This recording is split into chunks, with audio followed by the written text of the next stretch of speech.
Bueno, trataré de ser breve porque ya es la última intervención y supongo que la gente está un poco cansada.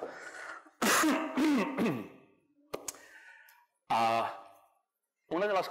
He escuchado a todo el mundo, me parece súper interesante lo que habéis dicho todos. Hay un nexo común en todos, que es el hecho comunicativo, ¿de acuerdo?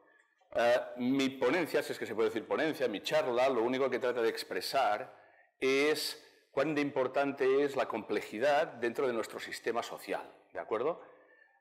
Trataré de no ser excesivamente teórico, aunque tengo siempre mis dificultades en no serlo, ¿vale? Pero me gustaría expresar un poco el por qué la complejidad es un error, o por qué puede inducir a error una complejidad sistémica, ¿de acuerdo?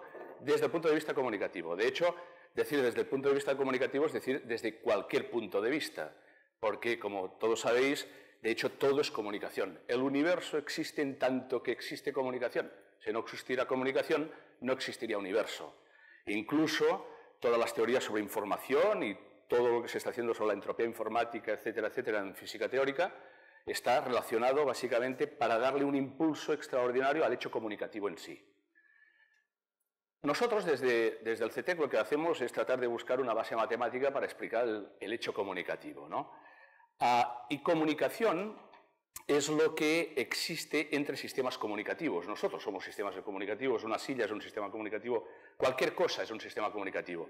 De hecho, todo aquel sistema físico que es capaz de proponer un mensaje o de interaccionar en mensajes, ¿de acuerdo?, es un sistema comunicativo. Y un mensaje no es más que un grupo de datos ordenados en base a un código.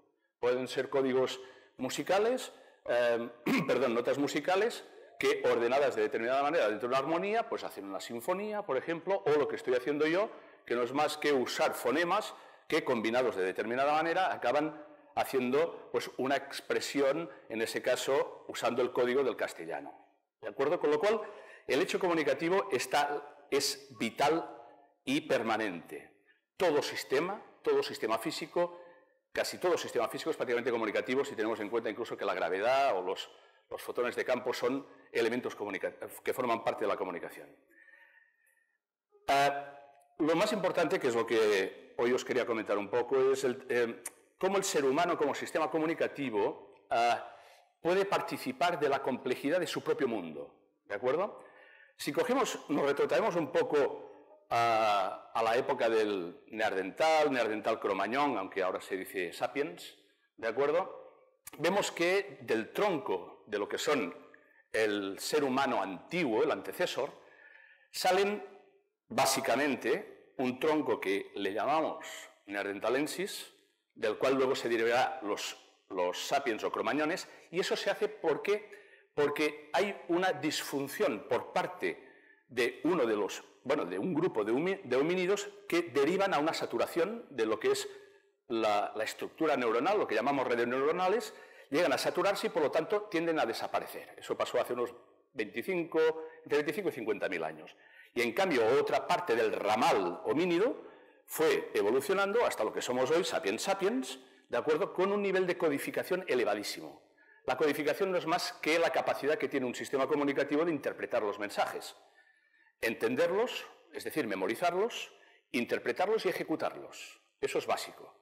Y un sistema compuesto de sistemas comunicativos, como somos nosotros ahora, un grupo de personas, deviene tanto más complejo cuanto más información transita entre las partes. Una forma de ver que un sistema es complejo, o se define como complejo, es ver cuál es la cantidad de información que transita entre los elementos que componen este sistema. Cuanta más información, más complejo. Pero hay que ir con cuidado, porque también hay una forma de reflejar la complejidad con la sofisticación del tipo de información que se da.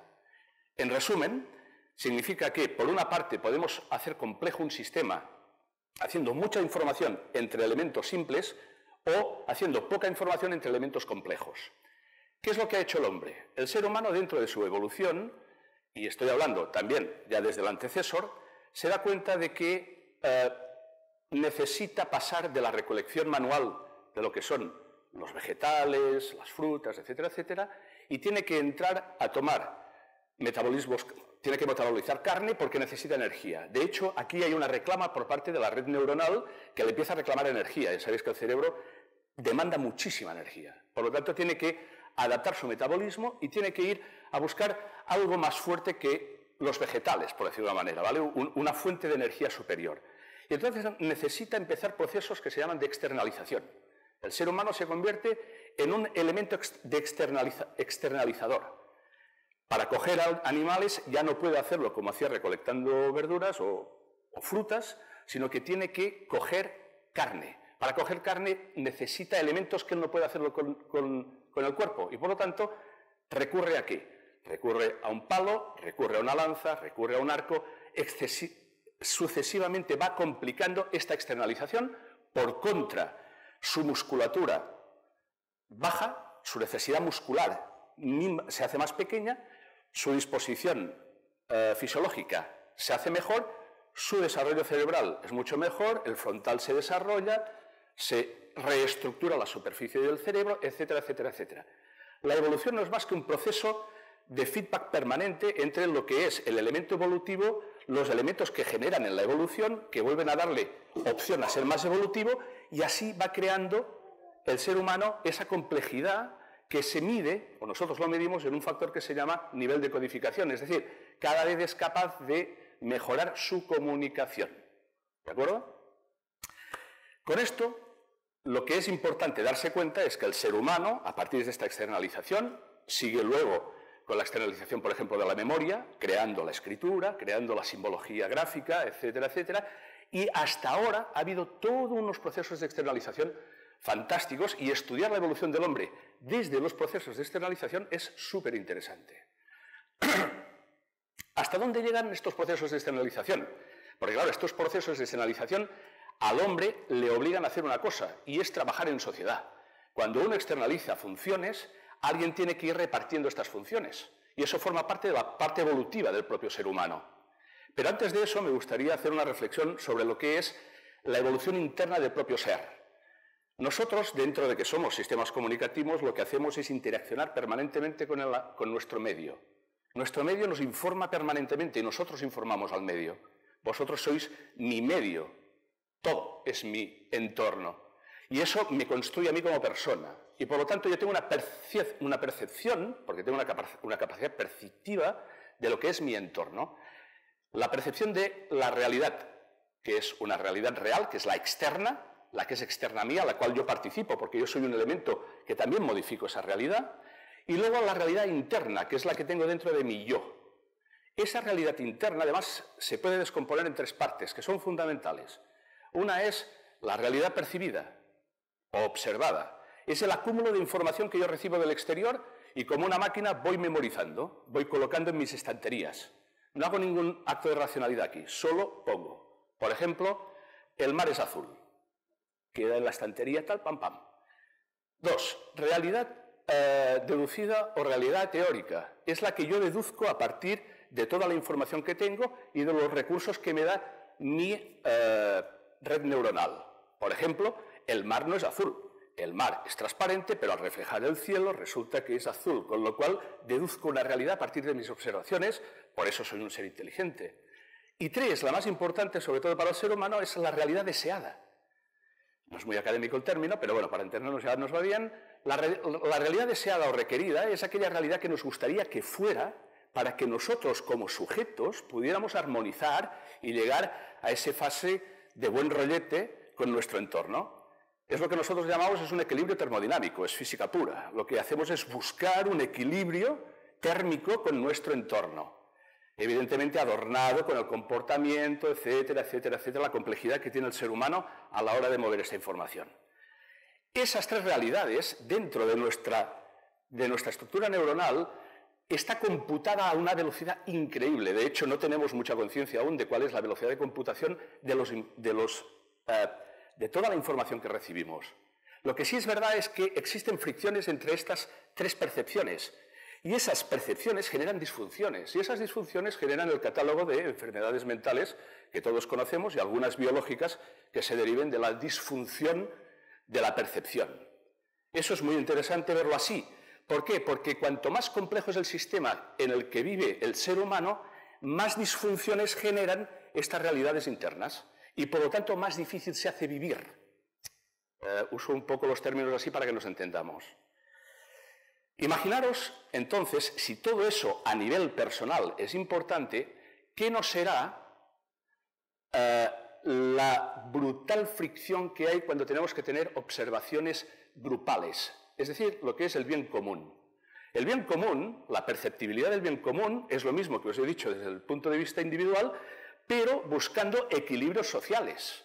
Acordaros que la externalización ha hecho ya que haya funciones que sean derivadas hacia estructuras sociales y, por lo tanto, aquí ya tenemos un juego extraordinariamente más complicado. Por eso, cuando nosotros reclamamos honestidad a esa gente que hemos externalizado la responsabilidad de generar normas comunes, es decir, políticos, legislativos, etc., no estamos reclamando una cuestión estética o ética de que sea honesto. Estamos haciendo una reclamación termodinámica en el fondo. Es decir, el sistema no funciona si no conseguimos un equilibrio por la honestidad del comportamiento de esta gente. ¿Vale? ¿Todo eso qué lleva? Lleva a que cada vez el sistema es más complejo. El ser humano anterior, aquel que os decía, vivía en una selva, con lo cual las leyes físicas y naturales eran las que imperaban. El ser humano actual vive en una ciudad, solo imperan las leyes físicas y las humanas. En España hay 100.000 leyes y normas que rigen el comportamiento de las personas y de las empresas o agrupaciones de personas. Eso es una hiperinflación legislativa que lo único que genera es complejidad sistémica. Esa complejidad sistémica conlleva, y voy deprisa porque me están avisando de que tengo poco tiempo, esa complejidad sistémica a lo que lleva es una disfunción interna del ser humano y de su capacidad cognitiva. Es la misma disfunción que se generaba en la época de neandertales y cromañones cuando hubo la separación por diferencia de coeficiente codificativo. Y algunos colegas míos, incluido yo por supuesto, creemos que de nuevo se dará, si sigue este proceso de complexación social, llegará a un punto donde se creará una bifurcación entre homínidos de un tipo y homínidos de otro. Y no es broma. Eso es casi como el cambio climático, que decían, bueno, es imposible que la emisión de CO2 genere todo eso. Ya empieza a haber síntomas de que determinados elementos, determinadas personas, seres humanos, no tienen la capacidad cognitiva de absorción de la complejidad social de otras determinadas partes del mundo. Ahora sería bastante largo de explicar, pero no nos de hacer la idea o hacer y era mi propuesta de hoy, empezar a hacer un poco de llamamiento de que complicar la estructura social es un error. Es lo que llamamos el error de complejidad. Sí que es cierto que hay diversos tipos de complejidad, pero a la que nos está abocando la hiperinflación legislativa es de elementos sociales, es decir, toda la cantidad de información estamos generando tal cantidad de información que podemos llegar a crear una disfunción dentro del propio ser humano. Lo digo un poco con cautela, pero en el fondo la idea es decir, acabaremos creando sapiens sapiens neandertales y sapiens sapiens cromañones, y eso da un poco que pensar. ¿Vale? Buenas noches.